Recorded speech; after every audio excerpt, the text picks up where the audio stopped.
Good morning, everybody. We're back. We have a substitute this morning. Josh Stewart is substituting for Stu Stewart, and he's a frequent replacement for Stu when he's getting a little R&R, taking some time off, which is well deserved. And if you're new to the show, you heard the recorded introduction. We're an unusual show. I mean, you might not like us, but try us out if you're new. I promise you, you won't find anything like us on the air. We're kind of like the old 60-minute style expose. Remember Mike Wallace back in the day? I mean, he really used to stir things up, come in undercover to a company, and that's kind of what we do. We have a mystery shopping report. We do this every week. It's a highlight of our show. We go into a car dealership somewhere in the USA. We're used to be mainly South Florida. We hit pretty much all over Florida now and venturing out of state, Tennessee, Pennsylvania. We've been around quite a bit, and we plan to continue reaching out, going into car dealerships, pretending to buy or lease a car, and just telling you what happened. I mean, we go through the whole thing. We don't tell them until we're back on the radio show that we shopped them, and we name names. We name dealerships. Really exciting. I promise you, there's nothing like this on the air anywhere. I mean, when I say on the air, not just radio. A lot of this is YouTube. It's Facebook. It's Twitter. We have a man, Rick Kearney, who is also our technical guy. He is the one that you call if you have any problems with your car, any questions about the electronics, computerization, whatever you want to call it, about your car today. Rick can answer it. He also monitors our YouTube channel, and that's just youtube.com/Earl on Cars. youtube.com/Earl on Cars. Josh Stewart, who, as I said earlier, is sitting in for my other son, Stu. He's monitoring our Facebook channel, and the Facebook channel is facebook.com/Earl on Cars. So, however you want to watch us, hear us, stream us, you can do that. We love to have your input. That's the key. And all of us sitting in the studio, the four of us, we have a tendency to pontificate sometimes. We get a little carried away. I'm probably the worst. We love to talk about cars. We love to talk about car dealers, and we have fun. We're probably having more fun than you are. So you have to keep us professional. The way you do that is to call, because your calls, that's the essence, it's the lifeblood of the show. What's on your mind, your questions, your things that are irritating you about car dealers, or maybe things that you like about car dealers. I don't stress often enough, there's some good dealers out there. And if you have a dealer that you've had a pleasant experience with, call us, tell us about it, and we'll plug that dealer. We'll say, buy your next fill in the blank from this dealer. And if you like to help a dealer because he was nice to you, treated you well, was fair, honest, and totally transparent, call us, give us his name. If you have the reverse problem, we'll do that too. We've already got the mystery shopping report, but we'll do that too. Comments, recommendations, constructive criticism. Your calls are very important. Now, if you can safely write those numbers down, if you're not driving,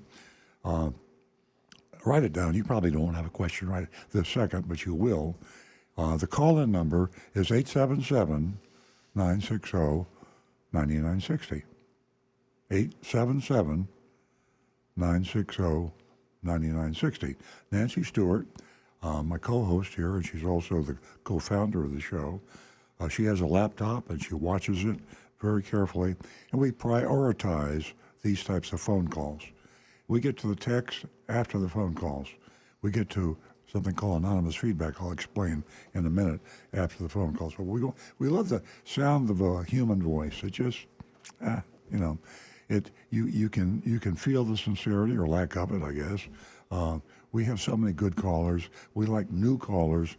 By the way, Nancy Stewart has a special offer. She's our female advocate of the show, and as you all know, females have a different look on life than men. I mean, that's what makes it a happy world, right? If we were all the same, it'd really be boring.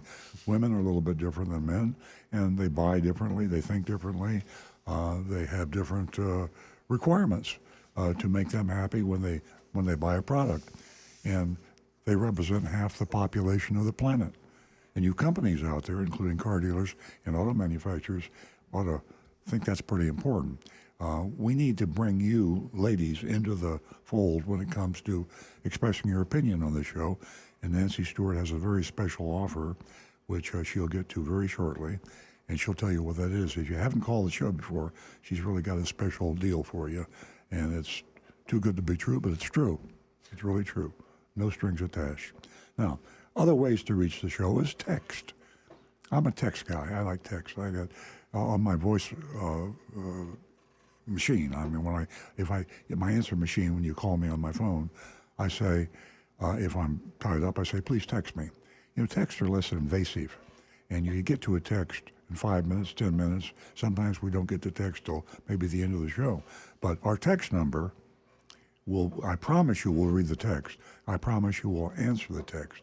And you don't have to sit around and wait, because your time is valuable too.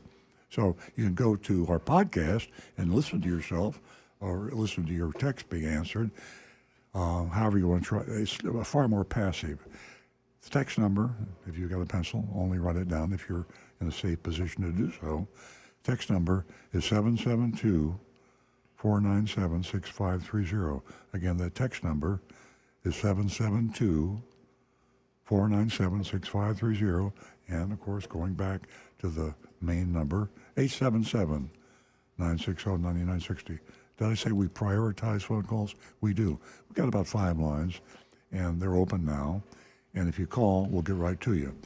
Even if we're doing something else, we stop what we're doing, and we answer the phone call, 877-960-9960. I know you're getting dizzy, but I got to give you one more. This is my favorite, anonymousfeedback.com. I don't know why I like it so much. We get a lot of response there. You are totally anonymous with this. We don't know who you are, where you are. We can't come and get you. We don't know where you live. We can't find you. Say anything you want. You can be abusive, profane, vulgar. Now we censor it a little bit. I mean, we don't use the 4-letter words, and we don't get a lot of them. To be honest with you, this is tongue in cheek. Honestly, we get very few attacks. It worries me a little bit that we don't get more attacks, because I wonder if some of you think maybe they really can trace these down. I think privacy is such an issue with people, but I promise you, have my word of honor, we don't know who you are or where you are. You're anonymousfeedback.com. It's a URL. It's an address on the web. You go to that web address, YOURANONYMOUS, feedback.com. You're anonymousfeedback.com. Put anything you want to say. Josh will read it on the show, and we will answer it honestly. I mean, we're very transparent. We're very honest. We really, really get to the crux of things, and you're going to enjoy the show. 15 minutes, 20 minutes, we're not asking you to stick around for 2 hours. We're on from 8 to 10 Eastern Standard Time. So, with that said, let me introduce Nancy Stewart, my co-host, and the female advocate, and she'll tell you about that super-duper offer to you first-time lady callers. Good morning, ladies and gentlemen, and welcome. Another exciting show this morning, so stay tuned and stay with us the next 2 hours. And ladies, I have a special message for you. I recently learned that some of you are hesitant to give me your contact information. I know that this seems like as if that it would be too good to be true to win $50, and I extend that invitation to 2 new lady callers every Saturday morning. But your information that you have to share with me so I can get you that check, it's really necessary, and I want to let you know I don't share that information with anyone. It's very private, and therefore it's very important, because that's the only way you can get your check for $50. So share your superpowers with us this morning, ladies. I know we have them, don't we? We wear many hats. One of them could be going into a dealership and purchasing a vehicle, or maybe having service. So share your story, whether it's good, bad, or ugly. $50 for the first 2 new lady callers. 877-960-9960, or you can text us for the others, 877 960. I'm sorry, you can call us at 877 960 9960, and you can text us at 772 497 6530. That text number escaped me there for a second. It's real important that you take advantage of the $50 for the first two new lady callers. It's the only way we can build the platform here and sort of form a cult, so to speak. So take advantage of that this morning. And as Earl said, how important it is to take advantage of youranonymousfeedback.com. Now back to the recovering car dealer. Yeah, probably equally important, maybe more important than anything else we do on the show, is help you with your repair and maintenance. And during this whole COVID thing, I find personally, Nancy and I think the whole world has gone into a bit of a cocoon. We changed our MO, the way we move around, where we go, how we do it. And we cut back on some things that we shouldn't do. I cut back on the dentist. I ended up in the chair for 3 appointments to catch up because I didn't go to the dentist and have my teeth cleaned in about 3 years. So that ain't a good thing. Some people aren't taking care of their cars the way they should. And some people are still a little bit hesitant. You may be one of them. You just don't feel like, I don't know. I mean, depending on what part of the country you're in, the COVID could be mild, medium, or high, but it's still something you think about. You think about the monkeypox. I mean, I hate to turn the TV on, right? You hate to look at the news, read the news. But if you have a problem with your car, Rick Kearney, he's sitting to my right here in the studio. This is a freebie, folks. And let me tell you something. He could save you thousands of dollars. He's probably the most qualified auto technician I've ever dealt with. And I've been around a long time, folks. I've been a car dealer since 1968, and Rick is just about as good as they come. Not easy today because back in the day, when I was first starting in the business, you had carburetors and, you had everything was pretty fundamental. You open the hood, you could actually see the parts and identify them and could almost fix the car yourself. Today, there's a monolith. If you can figure out how to open the hood, everything's computerized. And Rick has stayed on top of that. Rick Kearney is in school, I'll exaggerate slightly, as much as he is working on cars. He stays online. He has to be requalified. He's got all the badges, all the certifications, certified master diagnostic technician, ASE certified and everything. And he just stays on top of it. So if you smell something funny in your car, and it's not that McDonald's fried chicken sandwich, there's something different that's in your car, and you don't know what it is, hey, a smell can be diagnosed. Rick has got a nose like a bloodhound, and if you can describe it to him, you can't do a file on smell yet. But if you have a noise, you can send him an audio file or even a video file. So if there's something that you detect in your car, a noise, a smell, a feel, a rattle, save you a lot of money. Tell you if he can't solve it, well, we'll go to Google too. We search the planet for the answer, and then if it's all something we really can't be sure about, we'll tell you to take it to a qualified technician and help you try to find that. So Rick Kearney, if you have any problems with your car, you're worried about the safety or the drivability, so on and so forth, rather than take it into that service department where you never know what they're going to tell you, you just don't trust the diagnosis, Rick Kearney will give you an honest diagnosis. Well, we can also help to interpret what their diagnosis means and Exactly. give you an understanding of what you're looking at if they recommend a repair. Exactly, yeah. The best thing to do when you go into, if you have to go into a service department, is describe, as we ask you to do to Rick, the symptoms. When you go into your doctor, you say, well, I'm having rapid heartbeat, I have a pain in my foot, I have a pain there, I have a dizziness, you describe the symptoms. Let the doctor, just decide what you have. So you describe the symptoms. Rick will give you a diagnosis, and then rather than have to go through the description of the symptoms all over again, I talked to a friend of mine who is an expert technician, and he said that he'd like you to check this out for me. And Rick will give you that information just by describing the symptoms. So A lot of you know Josh Stewart. He's my youngest son. I have three sons. In full disclosure, transparency, we are Toyota dealers, and we've been Toyota dealers since 1975. It's not a conflict of interest. We do not try to sell you Toyotas on this show. We don't try to talk about our dealership on the show. That's an advantage because being insiders, we are car dealers, and we go after car dealers. I mean, we're the nemesis, we're the pariah of car dealers, but we are one, and so it helps us. We know what we're talking about. So Josh is in the trenches every day. In fact, he's really working now because his two brothers are vacationing, and Josh is he's killing himself, frankly, being in the dealership. And I'm especially grateful that he took a little bit of his Saturday morning to come in and help us in the show. But Josh Stewart's hands-on. He's now in charge of he's always been a part of the Mystery Shopper Report because he works with our Mystery Shopper closely, as does Stu. So, Josh, you got any comments about the Mystery Shop? Not a specific report, but just the Mystery Shops in general. Oh, all I can say is we're lucky to have the world's greatest mystery shopper in Agent Lightning. Yeah. Wow. I think the folks will be really entertained by this week's shop. Yeah, it's not easy, and we know that.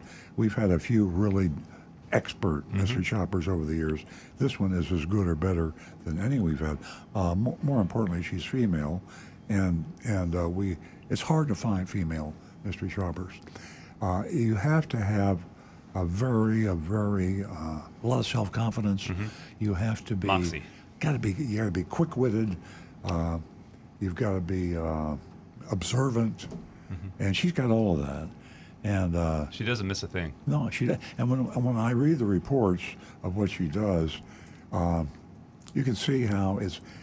You can't have a script and go in a mystery shop. You just go in there with an outline, and you got to move fast because every time she goes in, there's a surprise. Something's different, and she's fast on her feet. She's faster on the feet. What's the old saying?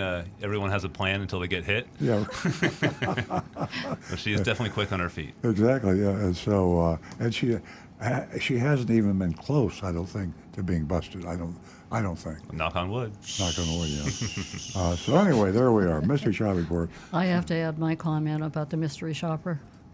Let me tell you, the first time she knocked on our door and we met eye to eye, you could see it. You could just see it in her that Yeah. she was meant. She had a calling. Exactly. And the mystery shop was her baby. That's right. And she was going to do very well at it. So kudos to you, mystery shopper. Whoever you are. I'll tell you how good she is that, as Josh knows this, but I used her recently just to shop our own dealership. I didn't tell anybody. I didn't tell Josh. I didn't tell anybody.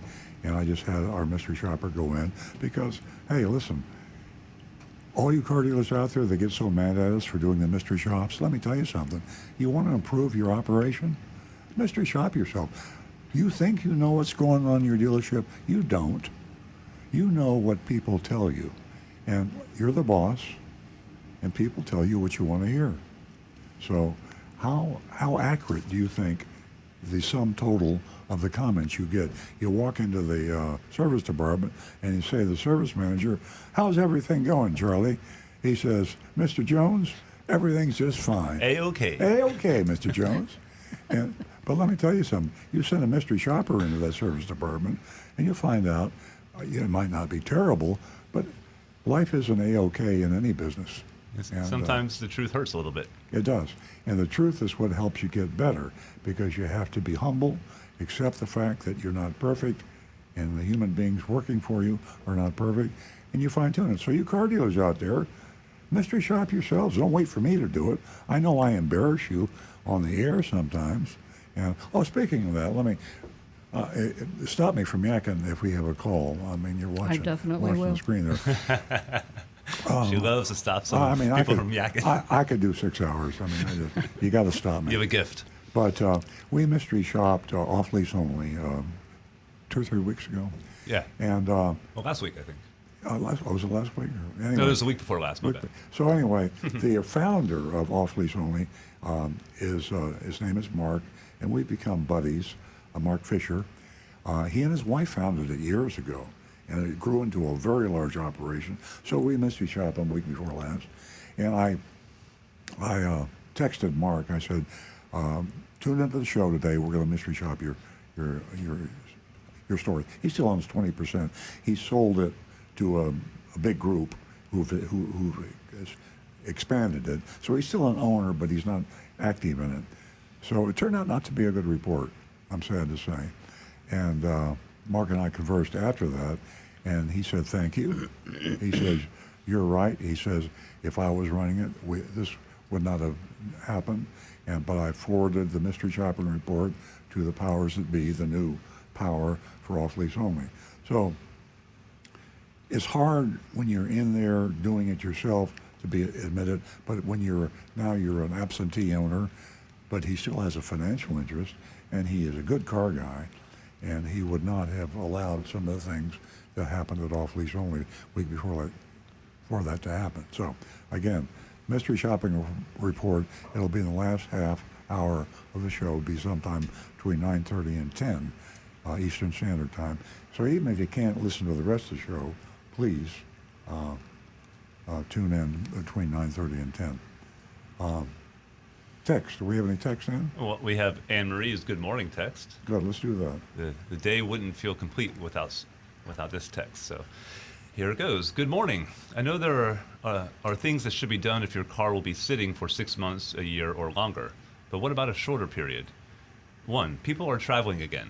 If you're going on a long vacation, like an extended cruise or a grand European tour, and your vehicle will be sitting for 3 or 4 weeks, does it matter if you have a full tank, a quarter tank?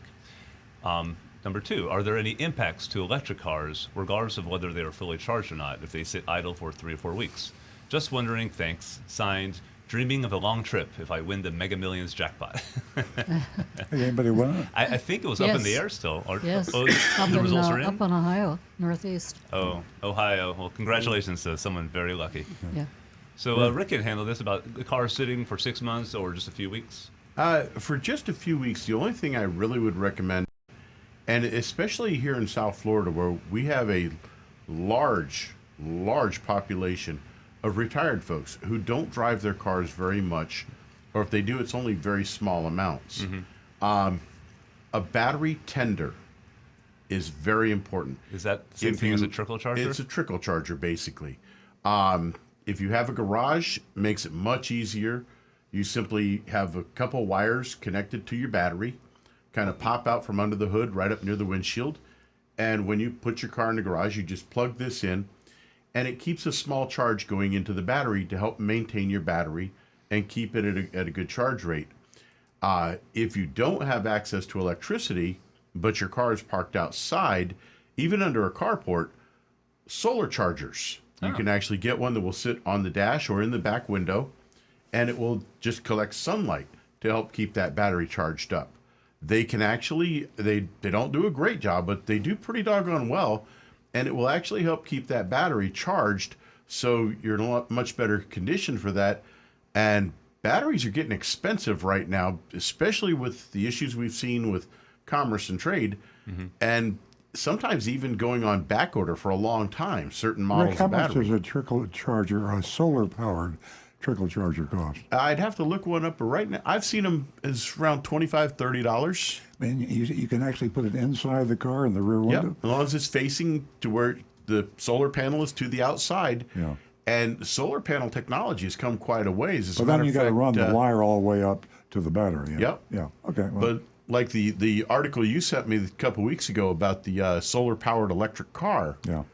Granted, I think that one's a little ahead of its time right now, but it's a technology that It'll needs to happen. grow. It'll happen. Another So- question is, maybe it doesn't apply today, but one time the keyless remotes, if you didn't turn off the feature that looks for your keyless remote, it would slightly drain your battery. Yeah, unfortunately, most cars now don't have a turnoff for that. When they first came out, they did, but that was because the systems weren't as sophisticated as they are now. And they've reached the point now where the computers understand if it doesn't see that key within a 24-hour period, it will shut itself into a sleep mode. Oh. And at that point, when you come up to your car, if it's been a couple weeks, you may not be able to use that instant touch feature. you may have to actually pull the remote out, hit the unlock, and then it will unlock your car and let you have Another full quick access. question I had, Turn everything back on. and maybe this doesn't apply to 2 or 3 weeks, but if you're going to leave your car for a while, should you inflate your tires more? I hear people talking about square off on the tires. Do they sit? Yeah, flat spots on the tire.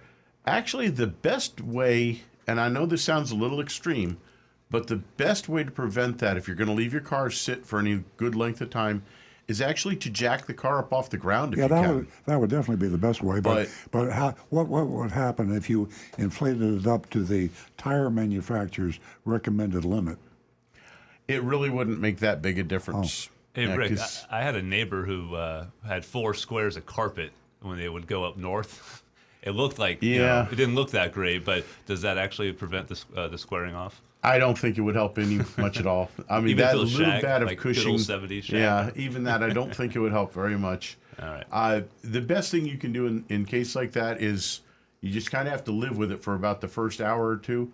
Just take the car out for a nice drive, and once those tires have had some time spinning, they build up a little heat in the tires, and they will actually tend to straighten back out again. Okay, thank you, Rick. Do we have any more text over there, Josh? Yeah, we do. Okay. let's Would you do it. like me to go to it? All right. This actually came in shortly after last week's show, and this again for Rick. Well, I can't. I'm going to interrupt you just to give the number out because this is a long time without a phone call. Yeah, I think- 877-960-9960. We prioritize your call. So if you're worried about that, our lines are completely open now. 877-960-9960. You will not have to wait. We will get to your call. We stop what we're doing. 877-960-9960. Okay. All right. Again, for Rick, this says, Rick, you told us last week that the battery warranty for electric Toyotas are 10 years and 150,000 miles. If at the end of 9 years the entire battery system dies and is replaced by Toyota, do they replace it for free or do they prorate it? Free. So it's not like the warranty on a regular No. battery. Yeah. As a matter of fact, there is no proration at all on a hybrid battery. Once that warranty period has ended, it's ended. Now, there is always the chance of a goodwill if your battery's like 4,000 or 5,000 miles just out of warranty. You can talk to the service manager, and quite often they'll get with a district representative and get what's called goodwill participation, and it may cover the cost of the part itself, or maybe even the parts and labor completely. I get this question a lot. When someone's approaching the end of the warranty, is there something they can do, like a checkup to make sure to see if it's the battery's still operating at full capacity? We can hook a scan tool to it and just double check to make sure everything's operational. Only takes 10, 15, 20 minutes at the most. But there's really not much else you can do with the hybrid batteries.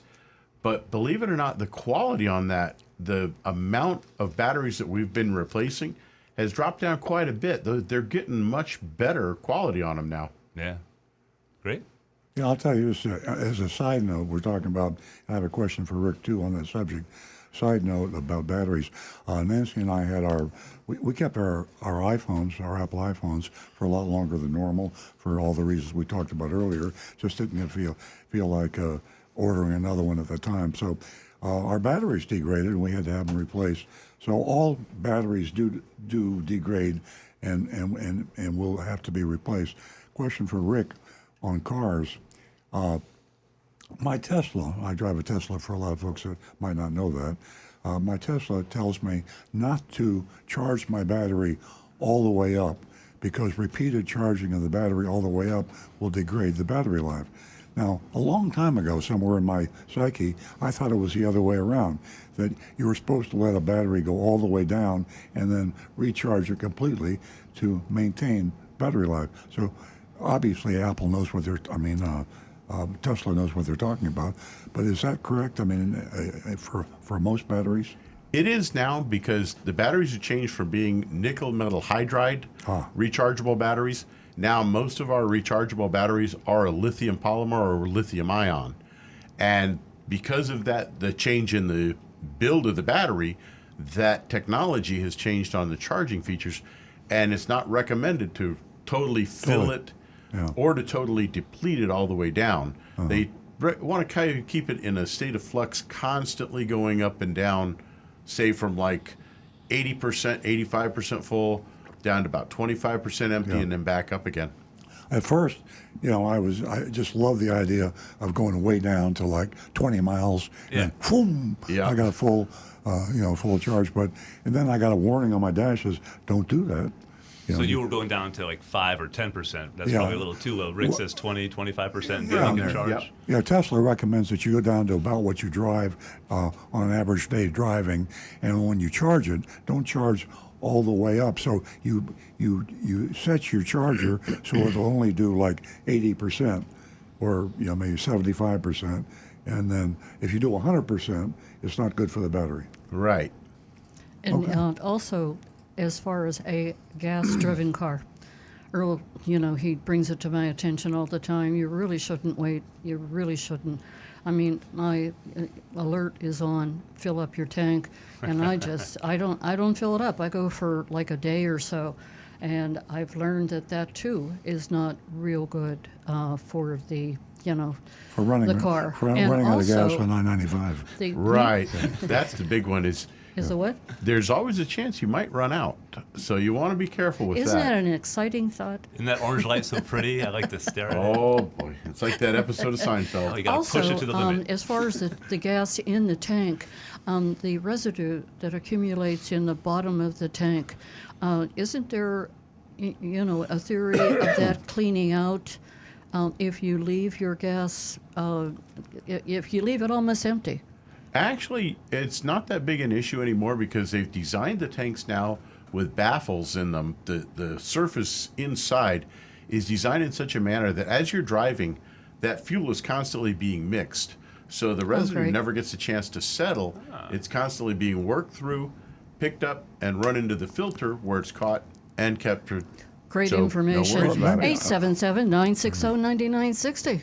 Or you can text us at 772-497-6530. We have got some calls. Oh, thank heavens. So we are That's going what to I talk. Hallelujah. Let's do it fast. Hurry up before they hang up. We're going to talk to John in Palm City, and we're going to ask John in West Palm Beach to just hang in there for a moment. Good morning, John. Good morning. Hello, John. You Can you hear there? me? Yes, I am. Can you hear me? We hear you loud and clear. Okay, so I got a couple comments. About 3 weeks ago, I called and told you about the guy in Treasure Coast here, Shane, that was really good when I went to the dealership. But then my wife and I were thinking about buying a Highlander hybrid. Uh-huh. And so I called your guys, and I hadn't really talked to anybody before, and so she gave me this fellow, and it was totally pleasant. I mean, it was really good. I mean, it's just like you said. I said, MSRP. He said, yep, that's all we charged. And then we got these other, and he showed me everything. He sent me the whole thing. So he did a great job. So as soon as I can ask this next question, I think when my wife comes back, she flies, I want to get your opinion on this. So we're debating between leasing a car, which you've never done before, and just buying it outright. What's your suggestion on it? If it was a Toyota, if you could do that with a Toyota Highlander hybrid. Well, I'm going to let Josh answer that question. The only advantage to leasing is sometimes the manufacturers, leasing companies, have special subsidized leases. But if that isn't the case, it's pretty much a wash. Yeah, you're right on the money. The like when it's a good lease program, it's oftentimes like the best deal. The manufacturers oftentimes spend the most money on those really good lease payments you see advertised. But in today's market, with the inventory shortage, the manufacturers across the board have really pulled back on their lease programs. So in the case of the Highlander Hybrid, I don't believe that's the case where it's going to be a really strong program. So, a traditional purchase might be your better option there. Yeah, John, it's the leases were really kind of created for businesses, and then they became consumer leases. And businesses had a real advantage because you can determine if you're having use a car strictly for business, you can deduct a lease payment or a portion of the lease payment, and it was a tax thing, it was an accounting thing, and then it spread to consumerism, and consumers are leasing now. It's almost personal preference. My feeling is I think you're better off to buy it, even though interest rates have been going up. They're still relatively low compared to historical numbers, and I'd buy the car, but it's a six of one, half dozen of the other. But that's what I'm leaning towards Yeah. buying a car. And my buddy said, who used to be a big Toyota general manager up in Maryland or somewhere, Yeah. he said that if you buy a hybrid, it takes you like the difference in the cost of that and just an ordinary one is like about 3 years, and then you can see a turnover in what you pay. Is that John, about right or not? Oh, that's right. Yeah, John, well, one other thing I forgot to mention to you also is one of the reasons I say rule of thumb, buy the car, is because leasing is a temptation to the dealers for the hanky-panky, for the lack of transparency. And when you say MSRP, you appreciate our honesty and the fact that our out-the-door price is the MSRP. We don't have anything. When you say okay MSRP, but now I'll lease it, that opens the window for the dealer to increase the profit. Leases typically are much more profitable than purchases in this COVID environment. Now that might not be the case anymore, but leasing it's more difficult for a customer or a buyer to understand a lease. So there are ways they can manipulate the rate and the capitalized cost. The length of the lease, all these are affecting your actual out-of-pocket total cost. So that's another reason to go with a purchase. Okay, so that's what I'm thinking about. So would you get a hybrid or just a regular? Because a hybrid, the guy told me from your place, he said they get like 36 miles a gallon in the city, and I just drive mine around Stewart basically. I don't drive it anyplace else, but.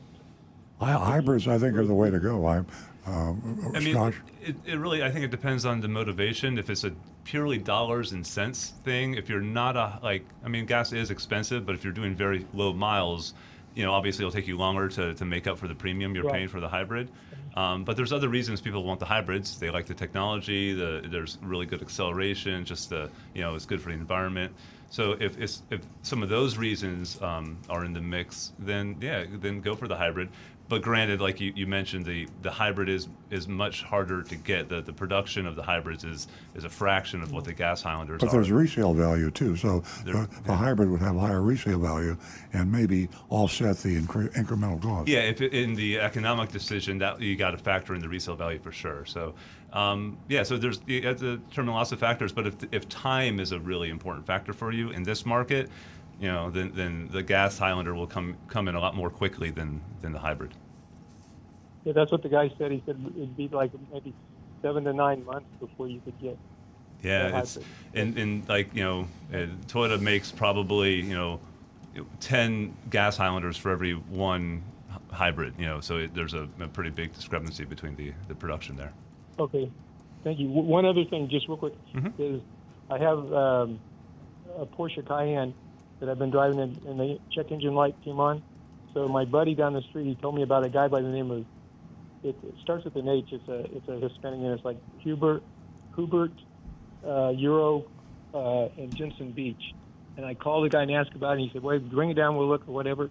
And so I drove it down. And when I pulled in the parking lot, I mean, they were busy and stuff too. I pulled in the parking lot, and before I could even park my car, the guy came out with his little handheld computer thing. He put it in there. He scanned it all. He said, I just think it just needs a reset. He said, try that and drive it, and if it doesn't, he reset it. And I said, here, I was reaching in my pocket to give me some money. He said, no, don't worry about it. He said, if it doesn't work, come back and see us. Wow. And I thought that was so good because every other place I've been going, they've just been throwing parts at things and stuff like that. So that guy was, somebody needs a car worked on. Yeah, John, can you kudos if you can get that exact name for us or spell it? We'd like to give a plug and tell his location. Okay, it's like HUMBERT. It's Euro, and Jensen Beach, and I'm trying to think of the address. It's on. I call found back him. sometime. He's on Northeast Pop You found Tilton it? Place. Oh, great. Well, That's it. Okay. All right, man. Yeah. So, I mean, I really recommend the guy. He just was totally honest. Thank you I very much, appreciate you John. guys' show, and I'll probably be doing business with you. Great call. Thank you. That Great. gentleman has a 5-star Google review on 87 reviews. Yeah. Okay, Interesting. read it from the Google, and we'll give him a plug now. Yeah, he's Umberto's Euromotor in Jensen Beach, Florida. Yes, sir. That's it, buddy. Very You guys good. have a great day. Appreciate Thank you, it. John. 877-960-9960. And John from Palm City, give us a call back. I'm sorry your call skipped ahead. I want to let everyone know that the August 2022 edition of the Consumer Report, it has a great section in it, and they focus on whether your next car will be gas only, hybrid, or electric.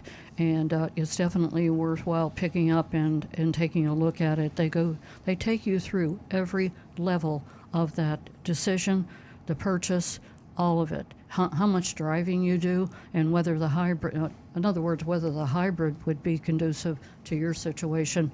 We're going to go to Lynn, who's giving us a call from Stewart. Hi, Lynn. Good morning, Hi, Lynn. this- Welcome. Good morning. Actually, my name is Liz, but I'll answer to anything. The reason I'm calling, we have a 2019 Forerunner Limited, and we love it. But I have a question. I understand that they're pretty good about not having any servicing needed done. I mean, they're like tanks. But the other night, I was waiting for my daughter to pick her up from work, and I turned the engine off. And I was in a lighted area, so I didn't know whether or not, I assumed since my light was automatically on automatic, turn off, turn on, that it would go off. And so I ended up waiting for her for an hour, and I come to find out the engine, when she came out, the engine wouldn't start, and I could not believe it. I was just in shock, and it almost sounded like the starter or maybe the battery. And then finally, after trying it a couple times and it didn't work, my daughter said, "Oh, Mom, by the way, when I came in, the lights were on." So I was looking in the manual, and it doesn't talk about anything like that. And I experimented with it today, in the garage, and it's true. When I'm sitting in the car, the lights stay on as long as I'm sitting in the car and the engine is off. Now, if I get out of the car and close the door and stand outside the car, the lights go off. Why is that? Is that something I can change? How do I turn it off from doing that?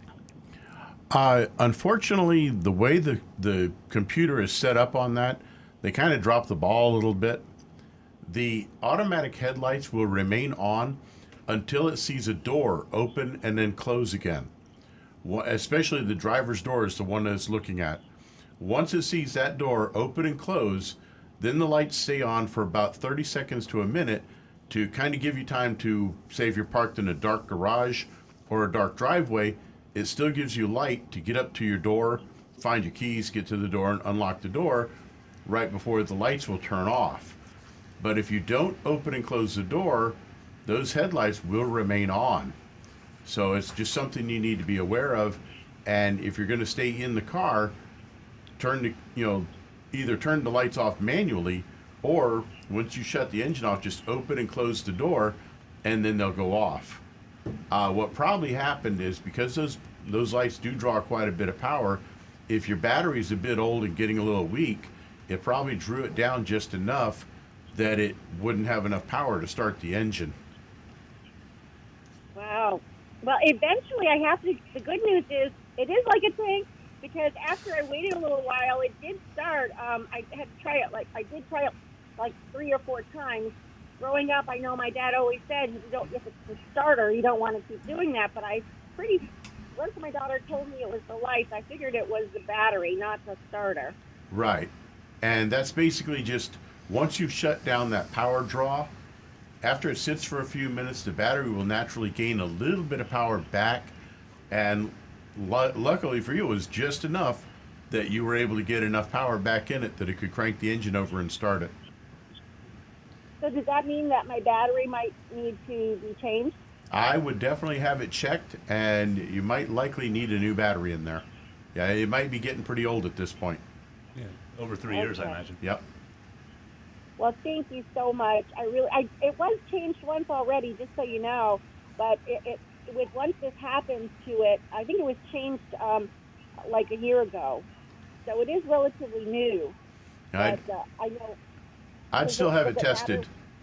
Okay. And if it is not holding a charge, if you bought a year ago, there's a chance the battery manufacturer has a partial warranty on it. Right. As a matter of fact, most batteries usually have a minimum of 1 year warranty and then prorated.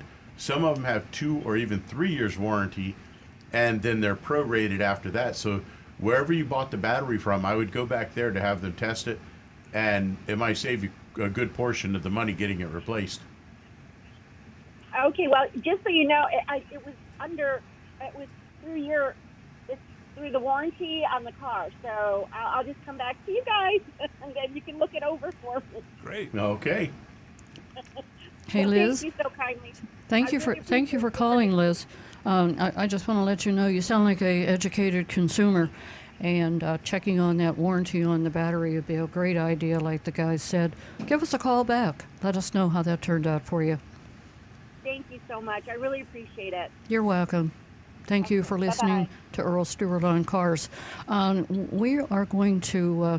I believe that we already talked to John in West Palm Beach, and I No. don't know. I got a Oh, yeah. funny feeling Yeah. that John in Palm City has either hung up or he is still holding. Can somebody give me a clue? As John left the building. In the meantime, Who's next? Okay. All right. We're going to go to Marty. Good morning, Marty. Good morning. How are you? We're well, thank you. Nice to I hear have a from you. I have a question for Josh or whatever. First question is, I ordered a Camry hybrid in March. Now it's almost August. I haven't seen or heard about it. Is that going to take a lot more than 6 months, does he think? And then I got another question. Yeah, it's just to answer the first part. It's really hard to tell because it's so dependent on the production. And just to put things in perspective, how it works with Toyota, at least every month there's a couple allocations of vehicles, and to put that in perspective, in this latest allocation, there's over 14,000 vehicles. So it sounds like a lot, but there's only on this next allocation, only one of those is a Camry hybrid. And so the next one there might be more. So it's kind of inconsistent. If you could text me to the show number, your full name, I'd be happy to check on the specific case there and reach out to you personally with an update. Yeah, Marty. Ed? Marty, the reason this Earl, the reason this is so difficult for the customer and the dealer, is the fact that in normal times, you order a car, and that car goes through and to the manufacturer. The manufacturer builds the car, and it takes some time, and then it has to be transported to the dealer. That's the way it normally works. Right now, because the wiring harnesses, microchip shortages, and the whole situation, when you order a car today, the manufacturer might not decide to build that car for 2 months or 3 months after you order it. So your order doesn't precipitate manufacturing as it did during normal times. And you heard Josh earlier, if you were listening to the show, tell a gentleman who was contemplating, do I get a gasoline engine or a hybrid engine and a Camry? And Josh said, well, if you don't mind waiting a long time, you can, the hybrid is the car of the day. We think that's a great car, but they won't build it for a long time. The hybrid has a lot of microchips and other parts that are not available, even precious metals, that during this shortage, you just can't build the car. But if you order a non-hybrid, they'll build it. And then and you can get it in 3 months instead of 8 months. So we don't know. Toyota doesn't share with us, the dealer, when they're going to build your car. Okay. Well, personally, I I don't need it right away. I've only got 30,000 miles on my 2020, Yeah. so I'm not really in a rush. So I guess if they make this a 23 instead of a 22 car, it's not going to affect me really. My other question is, I went over to a Toyota dealer that's a little near my house to say, do you have a hybrid? I never drove a hybrid Camry. So I asked them, do you have a hybrid in stock? Which, of course, they didn't. I said, is there any difference when you're driving the car other than it being a hybrid? Do you notice anything different? Is the dash different? Or what's different in a hybrid than a regular Camry? Oh, is that a question for us? Yes. Oh, sure. Oh yeah, there's lots of differences. Having a completely different drivetrain and transmission is going to make it a completely different driving experience. The electric motor, has lots of torque, so the hybrid has a lot more pickup. There will be different aesthetics. Finishes in the interior will be different, kind of more unique to the hybrid. There's a hybrid badge. One of the things that it takes getting used to. I like it, but when you take your foot off the accelerator, you decelerate quickly. Then you don't coast. Yeah, that's called regenerative braking. It's a really great feature. So that it gets. Nancy drives all gas engine Avalon. I drive the all electric Tesla. When I go back and forth, I'll drive her car. She'll drive my car. The first thing that I have to get used to is when I take my foot off the accelerator on her Avalon, it creeps forward. When I take my foot off the accelerator on my Prius, it brakes. So it takes you about 30 seconds a minute of driving to get used to that, but a definite difference in the two. Okay, so just get back to Josh a minute.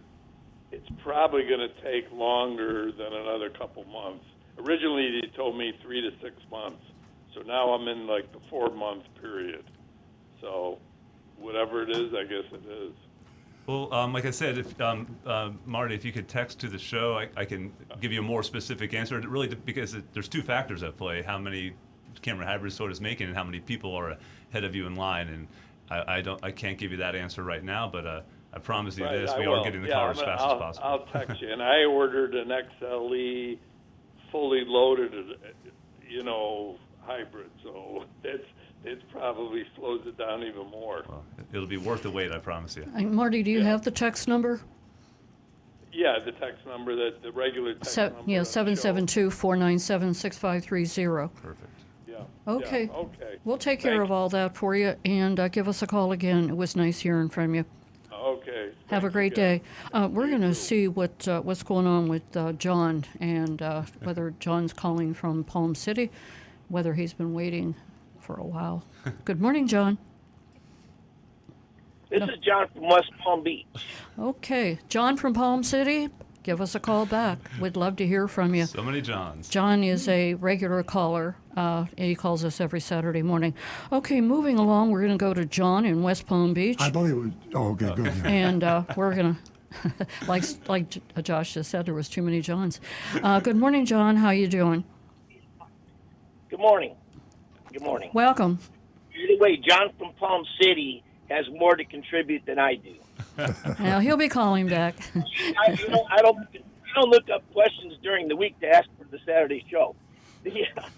You got to do your research. He has superpowers. That is not fun. I'm a teacher. I don't. Anyways, hey, I just want to let you know some Tesla owners, such as myself, we have the European model Tesla that was sent here to the States, and you can charge the battery up to 100% without degradation. Yeah, I remember you mentioned that before. I forgot about that. Yeah, that's really cool. Yeah. I don't know why they don't build them that way in the USA, but that would certainly be a good thing. Even though we were fortunate to test drive the Tesla, and we were able to actually purchase it the same day because they had 300 cars coming in because they were transferred over from Europe. Mm-hmm. we had to wait a little bit longer for delivery. Not as long as you, but a little bit longer for delivery because some sensors had to be changed. And I think there was some software stuff that they had to do as well. But the prep time or the preparation took a little bit longer than normal because the things had to be changed for U.S. standards than the European standards. Sure, yeah. But all they got to do is contact Tesla or give the service a call, give them the VIN number, and they'll let you know which model you have. Okay, great. Thank you very much. And also, I know this isn't the Tesla show, but I just wanted to give a shout out to the service center because we developed a bubble in our steering wheel in that leather wrap, and they're replacing it for free, and they even had it in stock. Wow, that's great. As a matter of fact, when we went in there, we were a couple hours behind you because you had gone in, I think, like 2 Saturdays ago. Oh yeah. I had a little. I just missed meeting you. I had a bad experience not with Tesla, is with my employee who drove my car.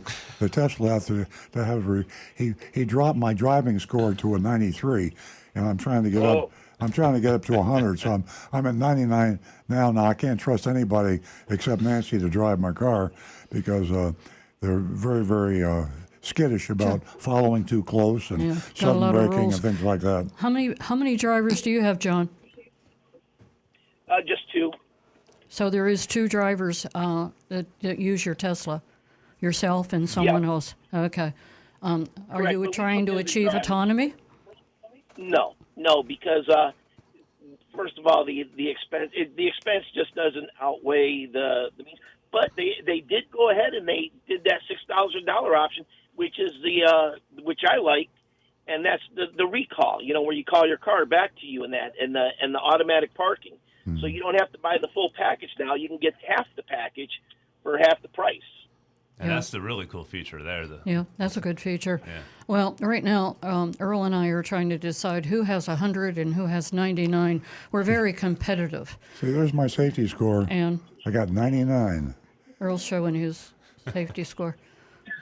All I need is one more point, and Tesla, take me to Taco Bell. And I'm adapting. Is that the first place well you're going to go on autonomous driving? To the Tesla, considering I do drive the Avalon from time to time.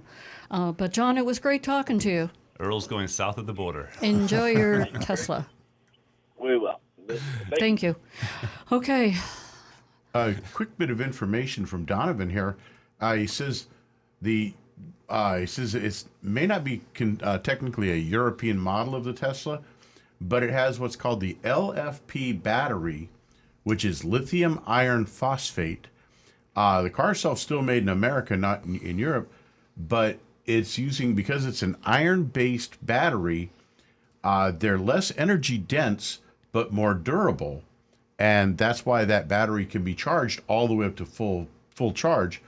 And it says the standard range Model 3 comes with the LFP type battery. Interesting. Good information. LFP is in Papa? Yes. Okay.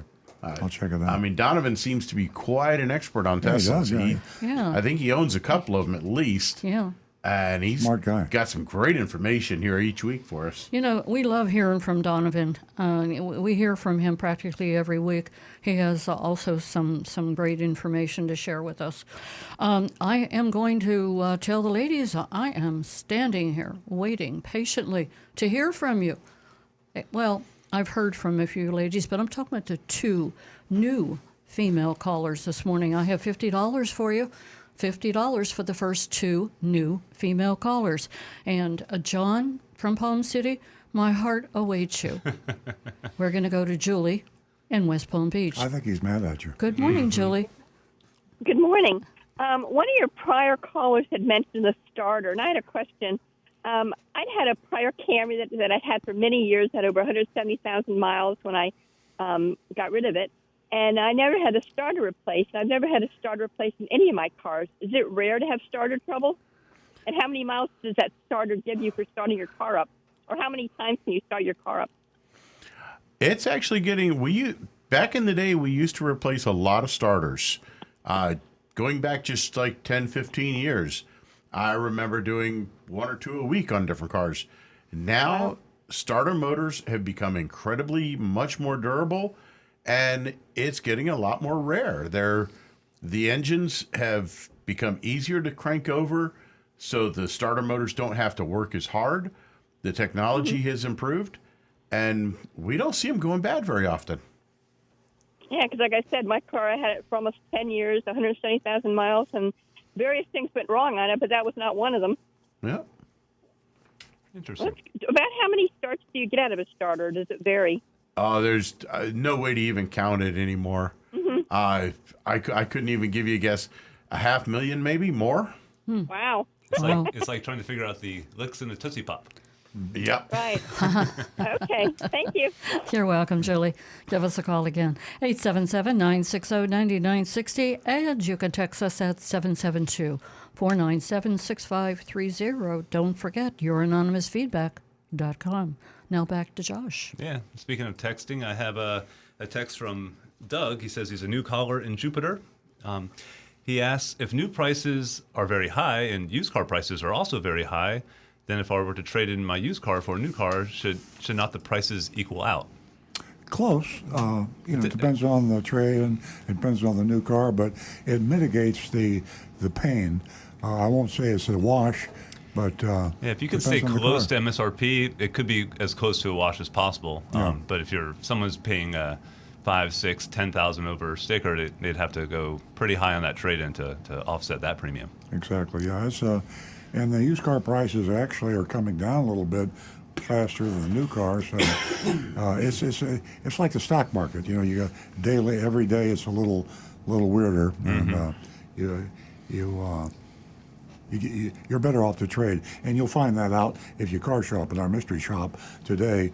The person at the dealership mystery shop was begging our mystery shopper to trade a car in because car dealers are very short of good used cars or any used cars, and they know if the customer doesn't have a used car, they're going to feel the huge pain because they're being overcharged for the new cars. Yeah, exactly. It is a weird... It's pretty crazy out there.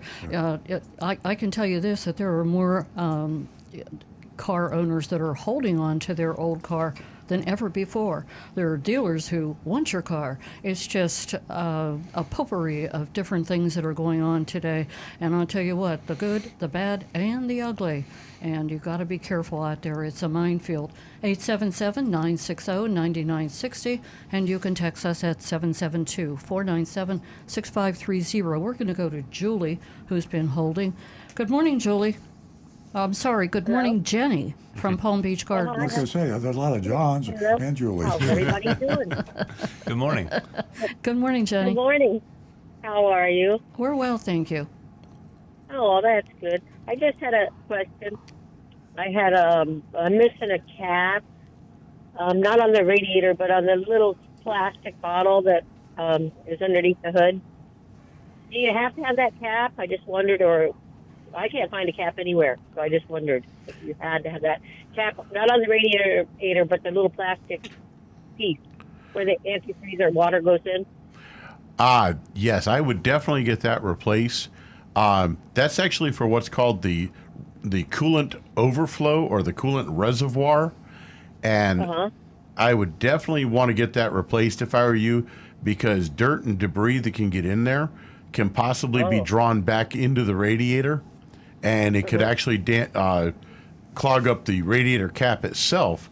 The way the radiator system works is when it gets extremely hot, of course, it's building temperature normally, and when they're full operating temperature, the pressure that builds up sometimes gets to be a little too high, so the radiator cap will release some of that coolant into the reservoir, and it's stored there, and then when the system cools back down, of course, the pressure goes down and it creates a vacuum, and rather than sucking in air, it will draw that coolant back out of the reservoir, back into the radiator, so it keeps the radiator and cooling system always full up where it should be. But if that plastic cap has gone missing from the reservoir, dirt and debris and contaminants can get into that coolant that's being stored there. So, yeah, you definitely would want to get that cap replaced. I'm guessing maybe on eBay you might be able to find something, or if not, local Rock parts store might be able to have one, or a dealership. RockAuto.com. RockAuto.com, very good chance there. How about some duct tape? Would that work? No, Okay, never mind. Duct tape would work. Okay. it'd swim around in it. Would not work. Would not work. It would swim around in it. Everything. Oh, did you say auto.com? Rock Auto. Rock Auto. Yes, it's Okay, because I looked at all the auto parts stores already, and I couldn't find one. So, rockauto.com. Thank you, guys. Thank you so much. I appreciate it. you're very welcome. Oh, you're welcome, Jenny. Give us a call Finally again. done. I will. Thank you so much. 877-960-9960, and you can text us at 772-497-6530. Rick, do you have anything for us? As a matter of fact, Welcome I've back. got an interesting question here from Donovan. Ah. He says, why would a dealer offer a flat in the finance office if you buy, say, a tire and wheel protection package that increases the out-the-door price but tries to keep the monthly payment the same? And Tom Steckel came in with a comment also on it. He says, they manipulate the loan terms by either reducing the interest rate or extending the term of the loan. He says, always ask the F&I salesman to show you the buy rate he obtained. Well, that's true. I mean, if he will, or if he's being honest with you, the buy rate means the interest rate that they're paying the bank. So that's what it's a broker deal. The car dealers don't finance your car. They get a contract signed and they sell the contract to a bank. And it could be a captive bank owned by the manufacturer, or it could be Wells Fargo or Bank America. And they sell the contract, and the differences between what their interest rate cost is and what your interest rate cost is. Typically, they'll mark it up 1, 2, 3%, depending on the dealer and depending on your credit. All right. Good advice there. I have a anonymous feedback. This one's a poignant question because times are tough and lots of people have hard decisions to make. What do I do if I can't make my car payment? I saw that one. I'm glad you caught that one. We're going through a time now where a lot of people are in that area where you are finding it difficult to make your payments. The first thing you should do is contact your lender, not the dealer, but the lender. If you bought the car through the dealer, he placed it with the lender, as I said earlier. You call the lender up and be totally forthright and honest with them. And oftentimes they will compromise with you. They don't want to repossess your car. They don't want to, well, maybe they do now. In this market, I was just thinking maybe. In normal times, they wouldn't want to repossess your car. But you talk to them and say, here's what I can do. Can you give me a hiatus on this payment? Sometimes they'll let you skip a payment and then make up the next month. Work a deal out. Try to work a deal out. The worst thing you can do is just don't make it, because if they don't hear from you and they don't know your situation, they're going to take action immediately. That one thing they don't want to do is not be able to find their collateral. And some people that can't make payments, they'll hide from the lender, they'll hide their car, and that gets very expensive for the lender, and tempers flare, the lender gets mad, you get mad. Best thing to do is to have as pleasant as possible under the circumstances, understanding with the lender. And he might surprise you. I hope he does, but that's the best way. Be upfront and forthright. Yeah, I agree with that. And during the heart of the pandemic, I know a lot of banks were very kind with that, with doing payment deferrals. They'll tack it on to the end of the loan, but they'll give you some breathing room for a couple of months sometimes. So, I agree. Definitely. good Have advice. a rapport with them. And tell them your true status. If you're in between jobs, if you are maybe getting a raise, as bad as it is, tell them. As good as it is, tell them, and give them, the picture. That way they'll treat you fairly. Otherwise, they'll get kind of mean. They have Hiding from them would be definitely the wrong thing to do, and just being honest with them and working something out. Let me tell you firsthand, it works. Sharing your story with them, they become very sympathetic. Yeah. All right. This one came in a few days ago. It says, since GM pays workers in Mexico between $7 and $35 per day, how important is it to check where the car is made if someone wants to buy a GM vehicle? I assume that if someone's underpaid compared to the U.S., they may not have the best attitude. I'm not sure if that, I mean, cost of living is a factor there, you know. So. A long time ago that was a problem, and I remember back with Toyota many years ago, the cars that came from Japan were far better quality-wise than the cars that were built here, but that's been remedied, and the cars that are built by General Motors in Mexico and the cars that are built in Detroit are the same quality. They have quality standards, and one way or the other, you know, it might take them longer, it might be less expensive, more expensive, but they have a quality meter, and whatever car comes off whatever manufacturing line, whether it's China or Detroit or Kentucky, the car quality is surprisingly equal. Yeah, to this day, people still do inquire, is this built in Japan or not? But it's good to know that it's not really a factor anymore. Okay, here's another one for you. Hey, Earl, do you think that this new CHIPS Act that's in Congress will help out the car shortage? Like everything else that's in Congress and Washington and politically inspired, I don't know.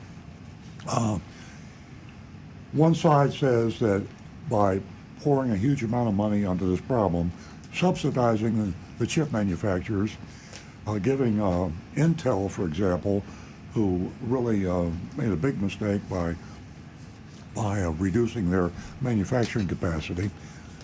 They'd love to have the money, and they probably would start building chips more than they do here. The other side, but the problem is, do you really want to take a company that made a mistake and have the government bail them out and rescue them? Depends on your politics.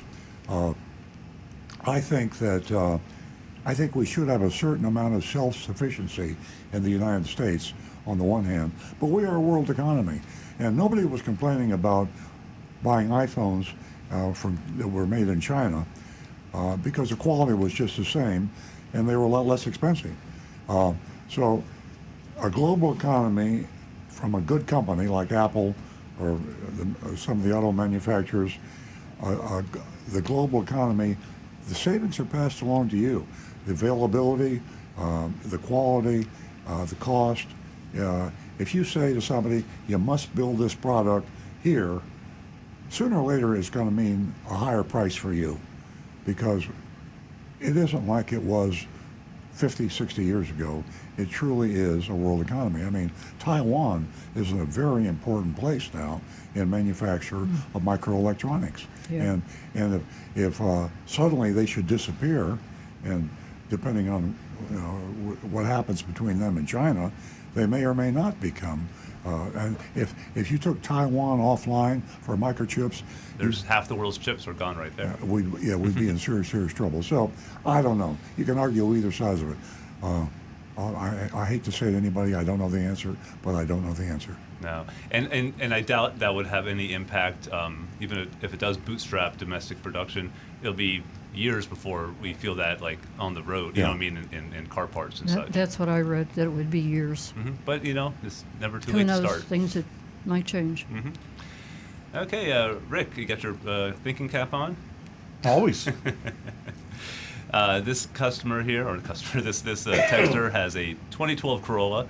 They say it has 94,000 miles, no engine lights or warnings, no issues, except when I slow down and then press the gas pedal to speed up, it makes a sound, and is spelled C-R-R-R-R, cur, from around the driver's side. Also, the sound comes when I normally turn the steering wheel at low speeds and then press the gas pedal a bit suddenly. It makes this brief grr sound. That's with a G-R-R-R. I can produce my voice acting isn't very good, sorry. I can produce this problem most of the time. What seems to be the problem? I would check the drive axle, the left side Drive axle. constant velocity joints.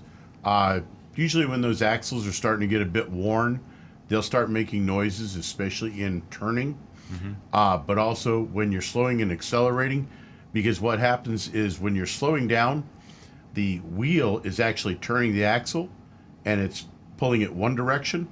And then when you accelerate, the axle starts turning to pull the wheel forwards, which causes it to move that joint forwards and can Makes make a change in noise. The gurring, gurring noise. As far as the GRR, how long has it been since you've seen your dog? Good question. Let's hope it's that drive axle. Yeah. All right, great. I got another text here from Bob. Bob asks if it's 10 years warranty on a hybrid for full replacement. Does a battery scan show a battery health percentage number? Is there a number that is a minimum value that would warrant it to be replaced? I was thinking that the same thing. If you can kind of diagnose the health status of the battery and it's not at optimal status, could you get a preemptive help Nope. from Toyota?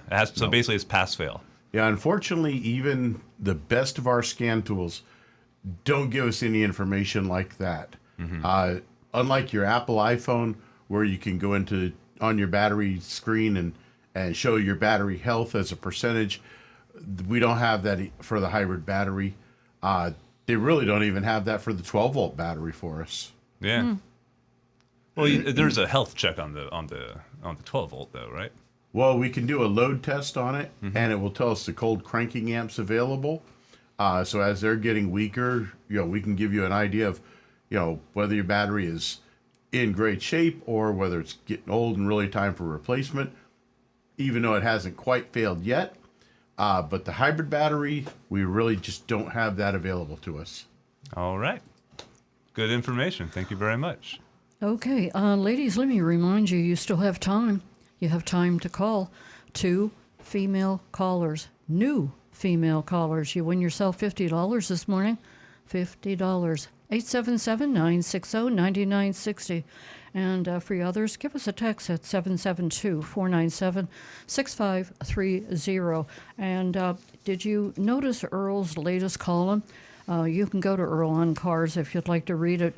And it's a proposed high-tech solution for reducing traffic deaths. Boy, I'll tell you what, it's a doozy. You can find it in the Hometown News and in the Florida Weekly. So, and also, if you go to Earl on Cars, you can find all of his columns.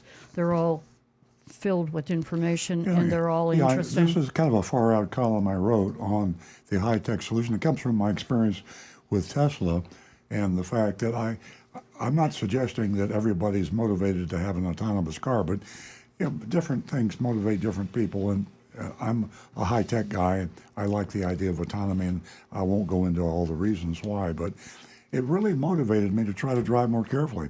And I am a better driver now. I mean, I'm a safer driver, and it's only because I wanted to be. Because I'll be honest with you, before, I feel like too many people like me feel like I'm a really great driver and I'm not going to get into an accident, but intellectually I know I'm crazy, but I just feel good about driving. So everybody in the studio, they all know me here, and people that know me know that I'm a crazy driver. I mean, I drive too fast, and I have. Now, I don't do that anymore. So, but the column is this: maybe if we could come up with a strong motivation for all drivers.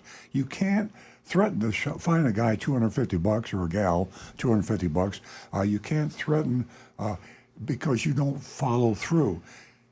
Consequently, you go on the expressways and everybody's speeding. And so you have an out-of-control situation. People follow too close. People do all these crazy things. The threats don't work. How about motivations? Well, there is some things in place, but most cars don't have the technology that Tesla have. But I know some insurance companies have, like, you can plug in some sort of device that monitors some. And that's in my blog. That's exactly right. Okay. So I'm suggesting, to sum up the blog, I'm suggesting that the auto manufacturers team with the leasing companies, team with the dealers, team with the government. Make a tax deduction if you have a certain driving score. Free registration. Incentives. Lower premium on your insurance. In other words, if you could come up with a combination of free enterprise and government, insurance companies, manufacturers, and I knew that if this year, that if I drove very safely, I would be $2,000 to the How good. about, what if they publish the safest drivers in each county? Yeah. I mean, how much would you love to be in the top 10 of that? Exactly. So, just a suggestion. Nobody's going to read this, but It's a shame because of all your crazy ideas. Yeah. I think this is the best. Yeah, I think it's a great idea. I think we were in bed, and all of a sudden that light went off in your head, and you said, Eureka! What do you think about this? And you already had your idea before Monday morning. Yeah. So anyway, kudos to you. A proposed high-tech solution for reducing traffic deaths. Ladies and gentlemen, go to Earl on Cars, and you can find that column right there. Or as I said earlier, you can find it in the Hometown News and in the Florida Weekly. Yeah, that's it, Absolutely. the Florida Weekly.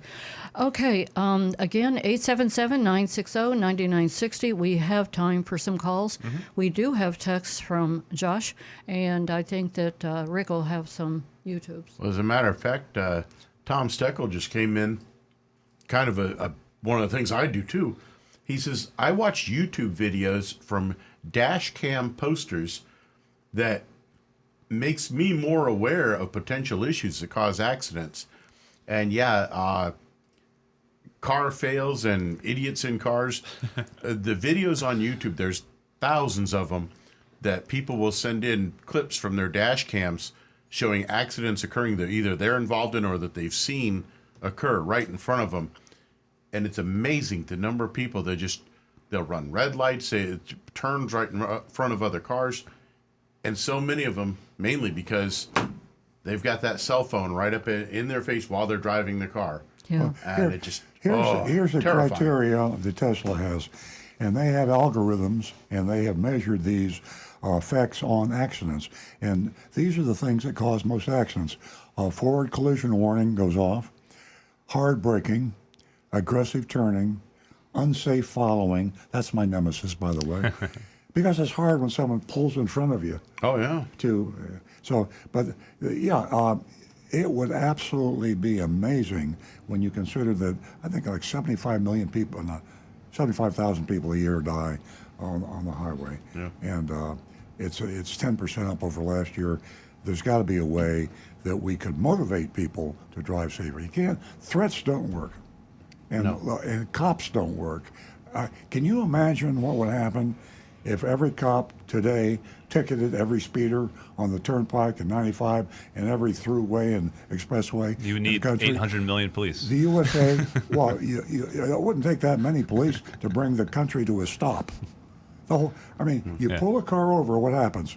Everybody slows down. Oh, there's a cop. I'm going to slow down. Yep. If every cop pulled over every speeder on every turnpike and throughway in the United States or the world would stop. You can't do it. We created a monster of speeders, and we just have to let it go. Yeah.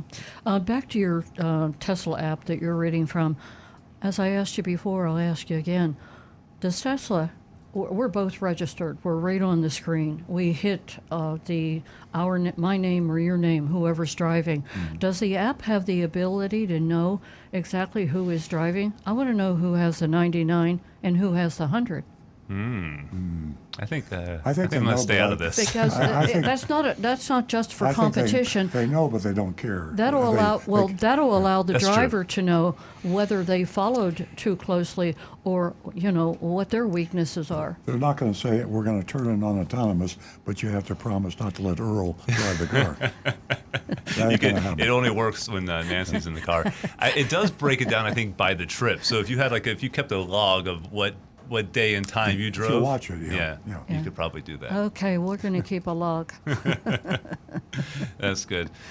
Any kind of feedback, I think, helps improve behavior. I remember when I first had Exactly. a Prius, and you would get the mileage feedback, and then me and my brothers were competing to who could get the best miles per gallon.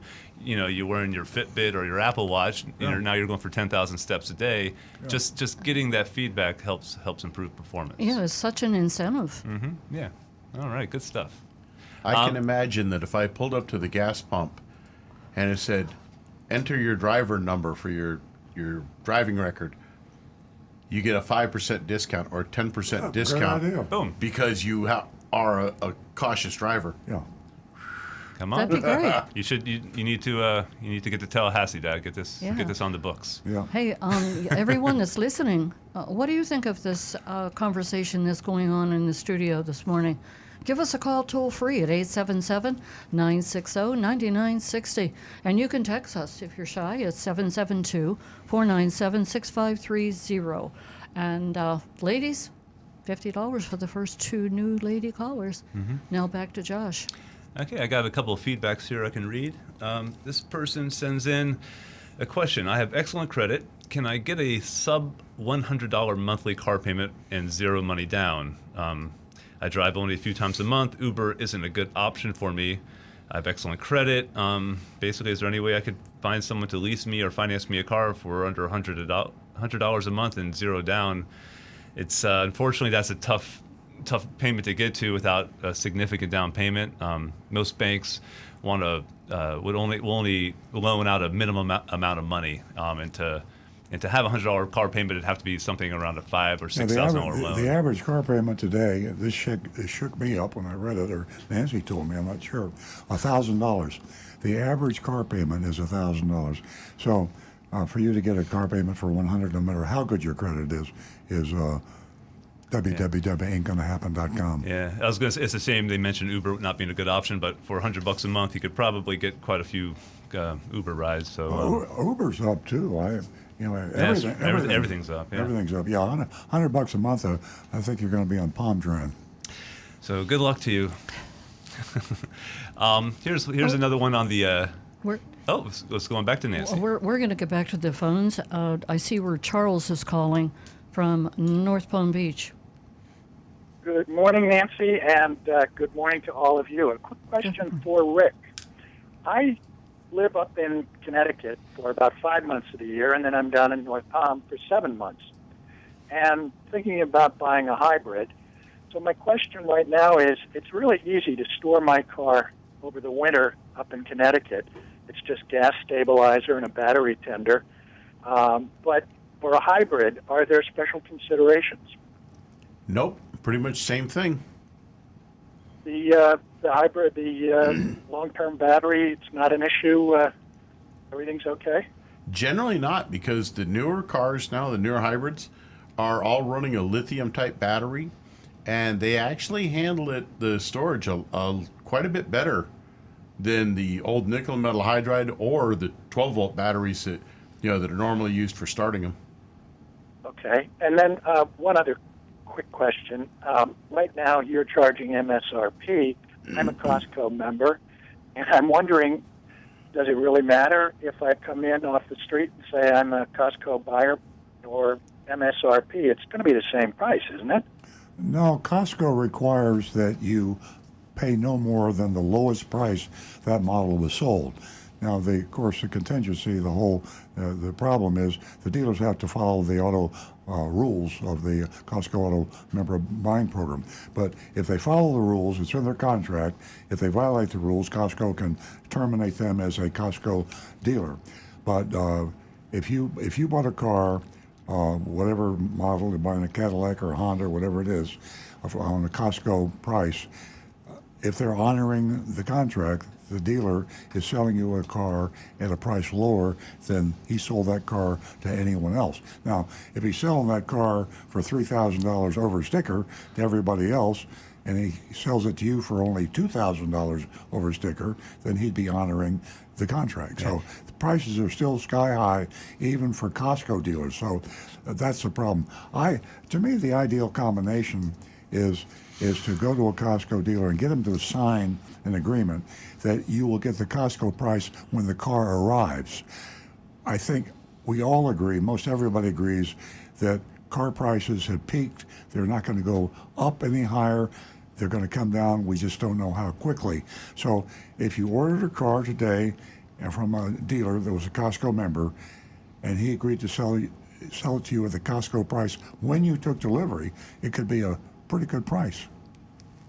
No, actually, my question has to do specifically with you, Earl. if I come in off the street and I say I'm a Costco buyer versus your MSRP price, that's going to be the same, isn't it? No. It'll be a discount, but Yeah. it just won't be as good as the Costco discount was, Yeah. before the inventory shortage. Yeah, we're right now we're pricing our cars at what we think is a price lower than the other dealers. That's what all dealers try to do. Some people try to trick you. I mean, but in reality, all businesses, they want to have a product that's priced competitively. So we believe MSRP is a really good price in today's crazy market. Now, 6 months from now or 3 months from now, it might be 1,000 off MSRP or 2,000 off MSRP. Whatever the price is, 2 months or 3 months from now, you will, as a Costco member, pay less than the price that we post on our website and on our cars. Good to know. Thank you very much. Well, thank you You're for the welcome, call. Charles. We're going to go to Bennett, who's calling us from West Palm Beach. Good morning, Bennett. Hey, good morning, guys. I have a question for Earl. I recently read an article in the paper wrote by Earl, and it seems like it's another way that the dealers are ripping off the consumers. And I want you to elaborate a little more on it.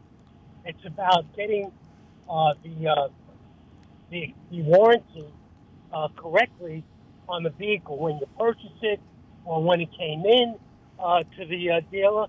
You know what I'm talking about? Can you elaborate on that? Yeah, I know exactly. What happens now is the dealers in a frenzy to earn inventory because cars are in such short supply. The manufacturers ship the cars to the various dealers based on when they sell the car or when they tell the manufacturer they sold the car. So the manufacturers obviously don't want to send all their cars to a dealer that's not selling them very quickly. So to be fair, they try to send more cars to the dealers that sell them quicker. So what the dealers did right away is to try to cheat the manufacturer and try to fool the manufacturer into giving them more cars. They report cars sold months before the car, weeks before the car actually arrives. They cannot report a car sold to the manufacturer until they have the VIN number. But they can know the VIN number, and the car can still take weeks or maybe even a month or two before you get it, depending on the car, where the plan is, and so on and so forth. So the manufacturers think you took delivery of the car 3 weeks or a month before you did. And that's when the warranty starts to tick. The warranty clock starts ticking when the manufacturer is told you bought the car. The dealers are lying to the manufacturers and telling the manufacturers that you bought the car several weeks before it actually came in. So my advice to you is be sure that they correct that when you buy the car. Say, I'm buying the car today, I want my warranty to start today, and I want you to advise the manufacturer that you bought the car today. They could be reluctant to do that because they're penalized if they've already reported the car sold and then they have to back it out, then they will lose a car that they were anticipating earning in terms of production. So it's a very prevalent problem, and could cost you a lot of money if you had a transmission problem and you found out that the warranty ended a week ago, but you really actually had bought the car before that. Let me ask you. After that. So if you get into, you purchase the car, you go into finance, where do you look to find that out? Or do you just ask that question if you're smart enough to? I can probably address that. Josh can answer that. I think it won't be apparent in the finance office because everything you sign will probably be dated that day. But what will happen is in the manufacturer's computer system, their date of first use, or when they think that you had the car, will actually be a month or two earlier if the dealer reported it to you then. So I think a good weapon to have is to make sure you have you keep that buyer's order that has the date and the mileage of the actual day you took delivery of that car. And then you could probably check with the service department and have them verify your date of first use and make sure it matches up with the date that you actually took the car from the dealership. And just to really nail it down, you could email or text the manufacturer directly and say, give your name, your address, your VIN number, and then you could send them a photostat or attach a copy of a photostat of your vehicle buyer's order and say, this is the date I took delivery of my new Honda Civic, and this is the date I want my warranty to begin from. That way, if something should happen down the pike, you'll be on record in writing with the manufacturer, and they can't argue with you. Mm-hmm. Get ahead of it. Tell us that with no problem. Okay. Great information. Let me ask you this. Let me ask you one more question. Sure. Do I buy a car? Do I buy a Toyota from Earl Stewart or Costco?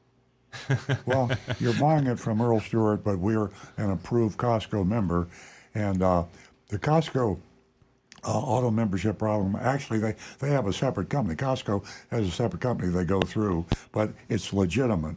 If you use that Costco member buying program and you follow the rules, you will get the lowest price that you can buy that car for anywhere. But it's the dealer that's selling you the car. Now, not only I'm not worried about trusting Costco. I trust Costco. They're the best company I can think of. But the dealer is the problem. If you have a problem, you need to let Costco know that this particular dealer violated the terms of the agreement. They will call that dealer and either cancel him or get him to do the thing he should have done in the first place. Okay? Thank you very much for the call. Was great hearing from you, Bennett. I believe we are going to go back to Josh for some texts, and we'll talk to Rick. We have a couple minutes to burn before the mystery shopping report. Here's a text that comes in. My friend recently took her 2016 Audi to Coral Springs Audi for a new battery. They charged $205 for the battery, but $433 for the installation. They said it took 1.5 hours to install because they had to reconnect the computer to the battery, the transmission, and all the other systems. Why did it take so long, and does this sound legit? Wow. Something sounds a little off there. I have seen some cars that take a little longer to change the battery because of the location of it. Like Dodge for a while was putting them down in behind the fender. Mm-hmm. But I can't imagine that amount, especially on an Audi. The moral to the story is get in writing an estimate of what it's going to cost. What state is she from, did she say? It's in Florida, Coral Springs. Okay, in Florida, the dealer is required to vary no more than 10% from the written estimate. So always get a written estimate in Florida, and in other states, check with your state law to see what your consumer rights are. And if they say it's going to cost you $150 and they charge you $700, they can't do it. They can only go 10% over the quoted amount. Get the estimate in writing. Yeah. Yeah, that just sounds crazy. Somebody's playing a game there. Yeah. All right, here's another one for you, Rick. I filled the gas tank as full as I could get it. I've done this many times. Bad idea. Now the fuel tank is stuck on F, full. Anyone else have this problem? How do I fix it? Is that from overfilling, after the click? It very much can be. The best thing to do, drive the car for a while to use some of that fuel out. Try to find a place with some speed bumps. No kidding. Because literally the 99.9% of fuel tanks, the sending unit is actually just a float on a little metal arm. And when you fill it too full, if it got up there all the way, it may jam. So once you've driven to where that gas level has dropped a little ways, hit a few speed bumps, it may jolt it and drop it loose. Is that the way you fix cars at our dealership? No, because they rarely come in with that problem. He hits the railroad tracks. If they did, you could really beat flat rate, couldn't you? Could be. Yeah. But the faster, the better. One of the biggest reasons why it's a bad idea to keep filling up after that gas handle has clicked off is because of the charcoal canister. Now, what this system does is it collects the fumes as the fuel in your tank will evaporate. Some will evaporate and you'll get some gas fumes there. These fumes are collected in the charcoal canister and then sucked up into the engine and burned while the engine's running. If you overfill your tank, liquid fuel can get into the charcoal canister.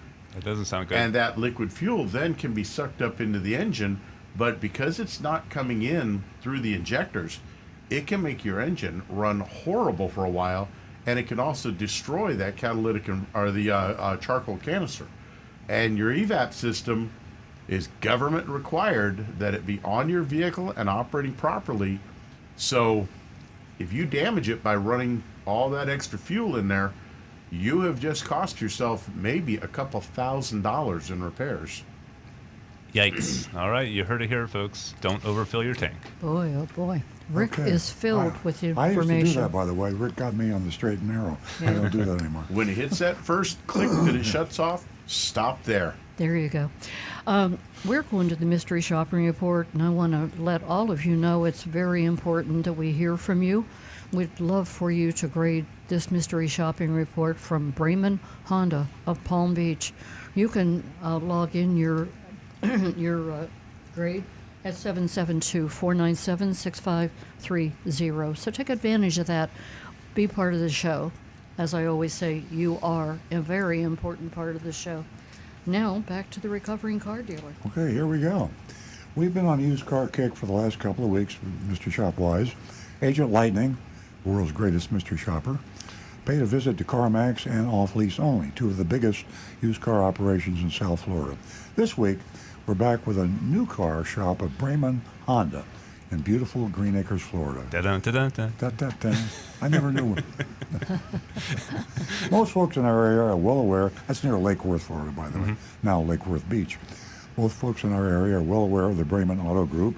Bremen name is synonymous with luxury car sales in South Florida. They offer high-end brands like Bentley, Porsche, Rolls-Royce. Norman Bremen owns 23 dealerships. I didn't know it was that many in all, including Bremen Honda of Palm Beach. It was April of 2020 when we last shopped the dealership. Back then, they received a D+. That's pretty low, folks. That's when failing is the last resort. We let them squeak by, and that was 2 years ago, D+. Have they improved in the meantime? Well, it's the understatement of the statements. It's the understatement of the century to say that a lot has changed in the last couple of years. The car business has gone bonkers, along with everything else.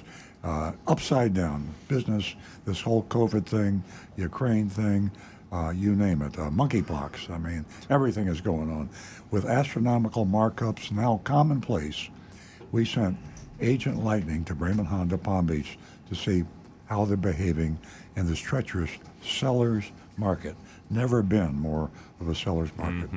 Here's a report. I'm speaking as if I were Agent Lightning. I arrived at Bremen Honda in the mid-morning.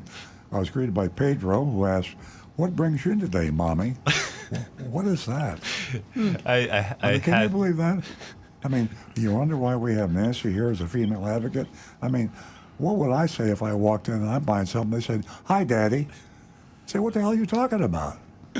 Can't believe he said that. Actually, in the Spanish community, Mammy and Papi are generally signs of respect and endearment, usually from a younger person to an older person. Well, Are you kidding? But it's more Are you it's a kidding? familiar term. We're gonna bring age into this. We'll do another. Well, but it's also for the Spanish community. I understand the terms of Okay, endearment, stop it. but I want to tell you what. I told him that This we is needed. where it I'm stops. doing a mystery shopper. You two are crazy. We only have Both of 16 you, minutes, you're folks. nuts. I told him that we needed another car. We had 5 drivers in the house now and only 2 cars. Okay. He asked if I was looking for something new or I was open to pre-owned. I told him I was looking for a new car, maybe a hatchback. I followed him outside to check out their inventory. They didn't have many cars. Addressing the lack of inventory, he said he could order me anything I wanted. Very accommodating. I asked him how long it would take, and he replied, "You better be sitting down for this, folks. Just 2 or 3 weeks." Okay, think about that. Ain't gonna happen.com. Just 2 or 3 weeks. Telling Mommy what she wants to hear.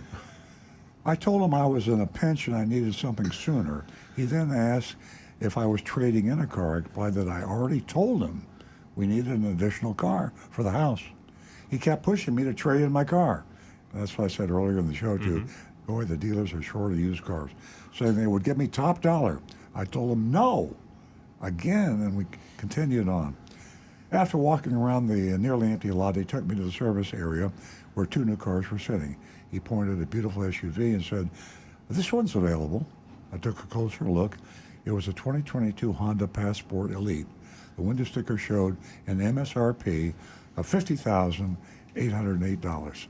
Next to that, there was this addendum. Boy, Here we go. it's a doozy. A doozy of an addendum. Wheel locks, $399. Whoa. Window tint, $379. Fabric protector, this is even a bigger whoa. Fabric protector, $499. Unbelievable. Scotch Guard. Yeah, Scotch Guard, yeah. A can of Scotch Guard for $3.99. $499 to spray the fabric protector on. Basic maintenance plan, $399. How long would it take to spend $399 on a new car in maintenance? Pinstripes and door edge guards, $580. Bashful, they aren't. Market adjustment, $2,000. So now we got the total price, $55,064. And at the bottom of the sticker, it stated, this is really serious. I mean, I'm not going to laugh at this. This is a violation of federal law. The bottom of the sticker stated, destination and handling not included. Well, I got bad news for Bremen. Destination and handling is included. It's included in all new vehicles. It's included in the dealer invoice. It's included in the MSRP Maroni label. So that is a violation of federal law. With basically no other vehicles to choose from, we decided this was the car for me. He then suggested we take it for a ride. Back in the showroom, I waited more than 10 minutes while he pulled the Passport out for a test drive. We took it for a spin, returned to look at the numbers.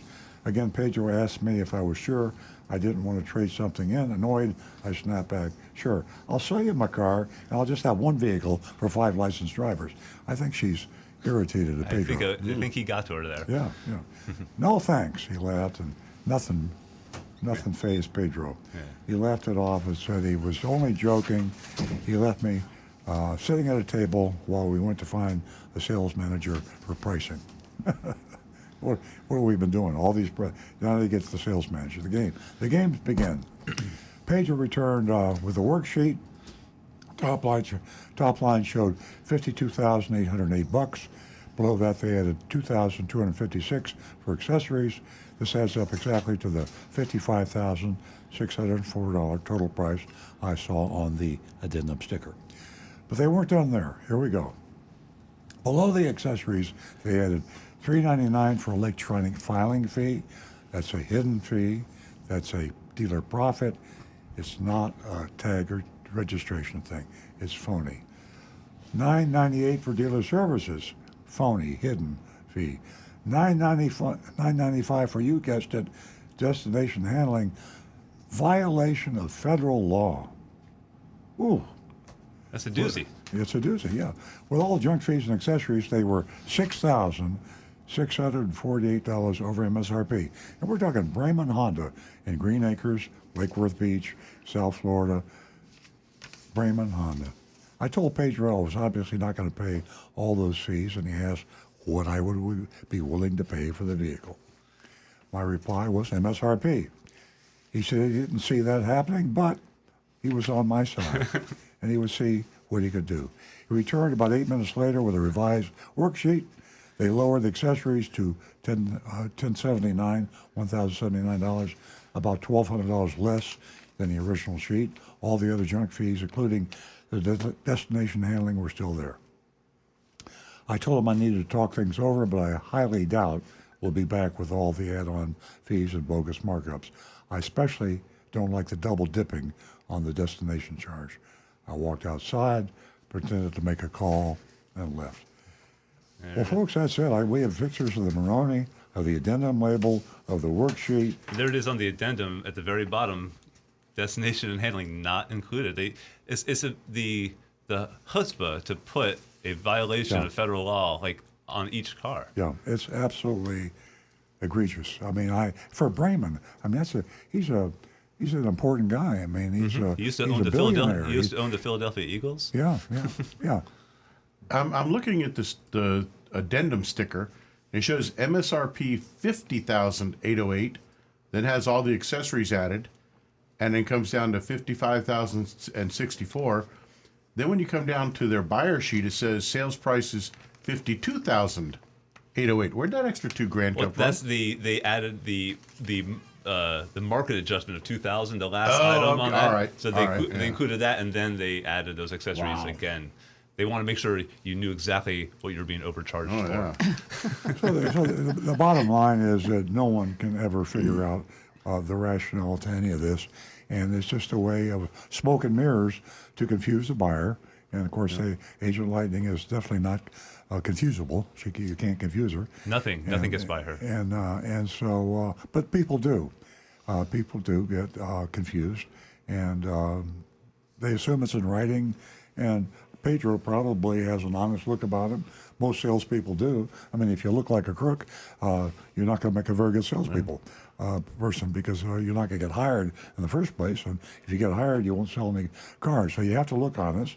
Pedro looked honest, and that's what happened. People, I promise you, Bremen's selling a lot of Hondas and make a lot of money. But like you said, you don't think Norman Braven really knows what's going on in Green Acres? I guarantee you he doesn't. And I mean, I don't know the man. I've known him for a long time, but I've never known him real well. I think he's a good guy. I mean, I do this. I know this. He stood up to manufacturers. He just seemed like a stand-up kind of a guy. No way is on top of everything that's going on in 23 dealerships. By the way, those wheel locks, I looked it up on Amazon just now. Yeah. Between $19 and $25 all across the board for a set of wheel locks. Yeah. Not to mention the door edge guards or piece of Oh, rubber. just Well, folks, it's voting time for Bremen Honda, Lake Worth Beach, Green Acres, South Florida, and how do you grade them? Let's hear the grades. Well, I mean, I can give you my grade personally. Okay. I'm gonna give them another D, but I'm gonna be a flat D. I'm gonna downgrade their D plus to a regular D, even though it's commonplace in this market. It's egregious, but the destination handling charge that took them from a C to a D. Okay, here we go. Negan 1, FFF. Get the heck out of there. Kirk in West by God, Virginia.